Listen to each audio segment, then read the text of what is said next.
হেই everyone, কেমন আছেন সবাই? আমি বিন্দু, টেস্টোলজি বাই বিন্দুতে আজকে আপনাদেরকে একটা খুবই ইজি বাটার চিকেন রেসিপি করে দেখাবো। এটা আমি গতকালকেই রান্না করেছিলাম আর এত মজা হয়েছে যে ভাবলাম এটা জলদি জলদি আপলোড করে ফেলি। তো চলুন তাহলে দেখে নেওয়া যাক বাটার চিকেনের ইজি রেসিপি। এর জন্য প্রথমে আমি চিকেন নিয়ে নিয়েছি। এগুলোকে কিউব করে রাখা, বেশি বড়ও না আবার বেশি ছোটও না। 3/4 কাপ পেঁয়াজ নিয়ে নিয়েছি। 3টা বড় টমেটোকে কেটে রেখেছি। এছাড়া আমি নিয়েছি রসুন এবং আদা। রসুন আমি 2টা রসুনের কোয়া ছাড়িয়ে নিয়েছি এবং 3-4টা কাঁচামরিচ নিয়ে নিয়েছি। মূল রান্নায় যাওয়ার আগে চিকেনটাকে ম্যারিনেট করে রাখবো। এর জন্য আমি একটা বাটিতে টক দই নিয়ে নিয়েছি। আপনাদের টক দইটা যদি একটু থিক হয় তাহলে ওটাতে জল মিশিয়ে নেবেন, কারণ এই রান্নায় থিক টক দই ইউজ করতে হবে না। টক দই আমি নিয়েছি 4 টেবিল চামচ।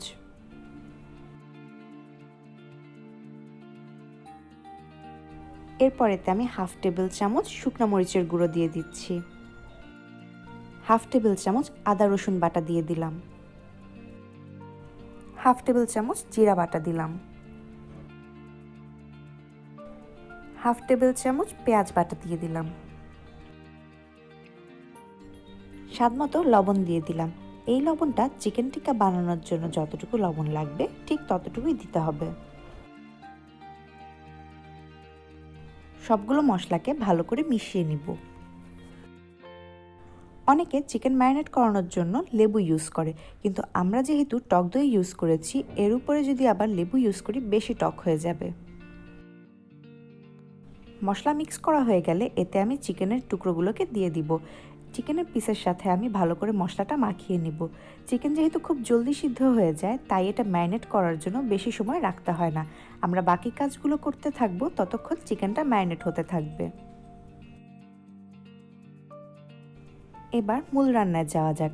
এই ফাঁকে বলে রাখি, আমি একটা ভুল করে ফেলেছিলাম, ভিডিও অন করতে ভুলে গিয়েছিলাম। তবে যা করেছি এখানে সেটা আমি বলে রাখছি। এখানে আমি 1 টেবিল চামচ বাটার আর 2 টেবিল চামচ তেলের মাঝে পেঁয়াজ, মরিচ, রসুন আর আদাটাকে আমি ভেজে নিয়েছি। এটা বড়জোর 2 মিনিট ভাজা হয়েছে। এরপর আমি এতে টমেটোগুলোকে দিয়ে দিচ্ছি। মনে রাখবেন, পেঁয়াজটাকে লাল ভাজা করতে হবে না, জাস্ট সেদ্ধ করতে হবে। এবার আমি এগুলোকে ভালো করে একটু নেড়ে চেড়ে ভেজে নিব।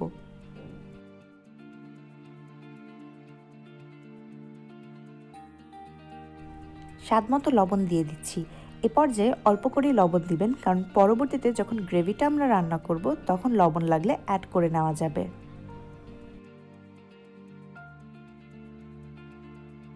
যখন মনে হবে যে টমেটোর শক্ত ভাবটা একটু কমে গেছে, তখন এটাতে আমি 1/2 কাপ জল দিয়ে দিব। গরম জল ইউজ করতে হবে না, নর্মাল জল ইউজ করলেই হয়ে যাবে।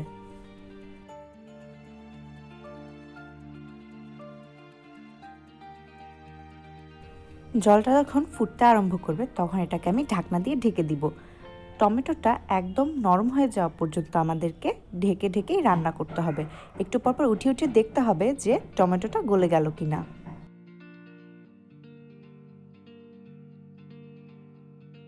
5 মিনিট পর আমি ঢাকনা উঠিয়ে দেখেছিলাম, তখন আমার কাছে মনে হচ্ছিল যে টমেটোটা একটু শক্ত রয়ে গেছে। এর জন্য এটাকে আমি আবার 2 মিনিটের জন্য ঢেকে দিয়েছিলাম।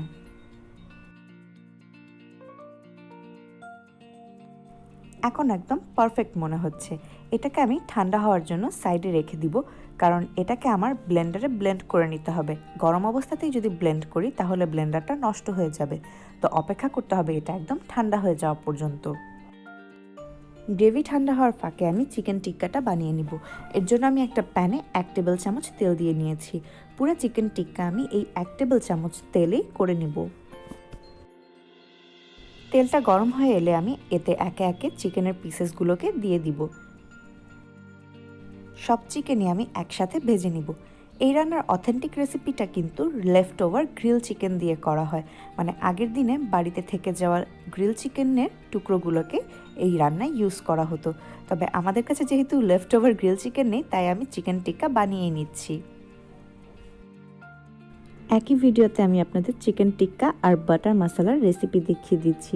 এর জন্য কিন্তু আপনারা চাইলে আমার চ্যানেলটাকে সাবস্ক্রাইব করে দিতে পারেন যদি এখনও না করে থাকেন, আর সাবস্ক্রাইব করে থাকলে অনেক অনেক থ্যাংক ইউ। এখানে আমি এক্সট্রা জল ইউজ করব না, কারণ চিকেন থেকেই যথেষ্ট পরিমাণে জল বের হবে আর তাতেই চিকেনটা সিদ্ধ হয়ে যাবে। 2 মিনিট পর আমি চিকেনগুলোকে উল্টে দিব। রান্নার সময় আমি অনেক অধৈর্য হয়ে যাই, এর জন্য একটু পরপর উল্টে পাল্টে দিই, তবে আপনারা 2 মিনিট পরপর উল্টে দিলেই হয়ে যাবে।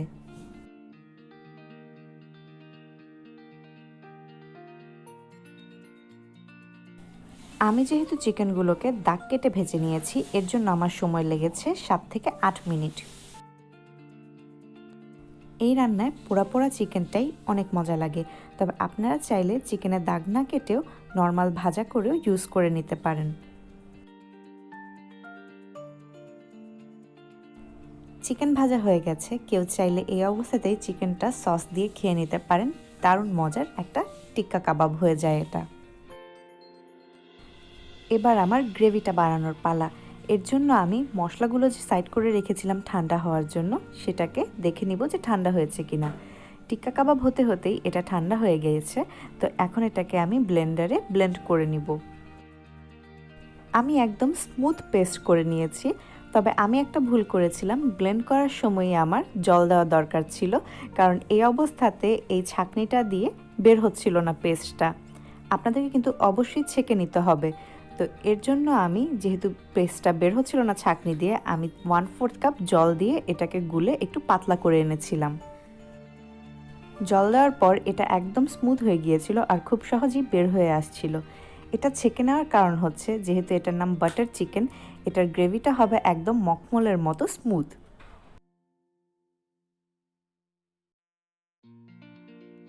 ছেঁকে নেওয়ার পর এই অবশিষ্ট যে জিনিসগুলো থাকবে, এগুলোর মায়া করে লাভ নেই, এগুলো ফেলে দিতে হবে। পেস্টটা আমার এরকম স্মুথ হয়েছে, এবার এটাকে রান্না করার পালা। এবার যে বাটিতে আমি টিক্কা কাবাবটা করেছিলাম, সেই বাটিতেই আমি পেস্টটাকে দিয়ে দিব। এখানেই রান্না করার কারণ হচ্ছে, এতে করে চিকেনের যে স্মোকি ফ্লেভারটা এই রান্নার ভিতরে একদম ঢুকে যাবে।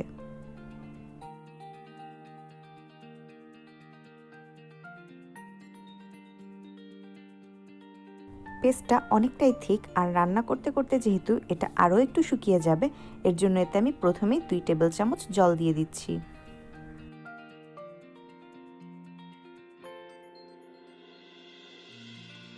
একটু যখন গরম হয়ে আসবে, তখন এতে আমি সামান্য বাটার দিয়ে দিচ্ছি। যেহেতু রান্নাটা বাটার চিকেন, বাটার না দিলে কি হয় বলুন? আর বাটার দেওয়ার পর দেখবেন আপনাদের রান্নার মধ্যে আলাদা একটা শাইন চলে আসবে।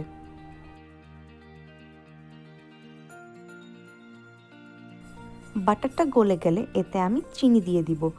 এর মাঝে আমি 1/2 টেবিল চামচ চিনি দিচ্ছি। চিনি দেওয়ার কারণ হলো, টমেটো যেহেতু ইউজ করেছি, এই গ্রেভিটা অনেকটাই টক লাগবে, তো চিনি দিয়ে সেই টক স্বাদটাকে ব্যালেন্স করে নিলাম। সামান্য একটু লবণ দিয়ে দিয়েছিলাম, কারণ আমার লাগছিল লবণ লাগবে। এবার এতে আমি পালাক্রমে 2 টেবিল চামচ ক্রিম দিয়ে দিচ্ছি। আমি এখানে আমুল ক্রিম ইউজ করেছিলাম, তবে আপনারা চাইলে বাংলাদেশের ডানো ক্রিমও ইউজ করতে পারেন, অথবা ভিভোর যে ক্রিমটা পাওয়া যায় সেটাও ইউজ করতে পারেন।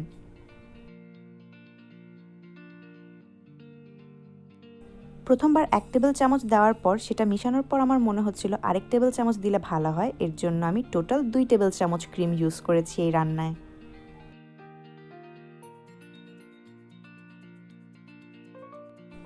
ক্রিমটা সম্পূর্ণ মিশে গেলে এতে আমি চিকেনের পিসেসগুলোকে দিয়ে দিব।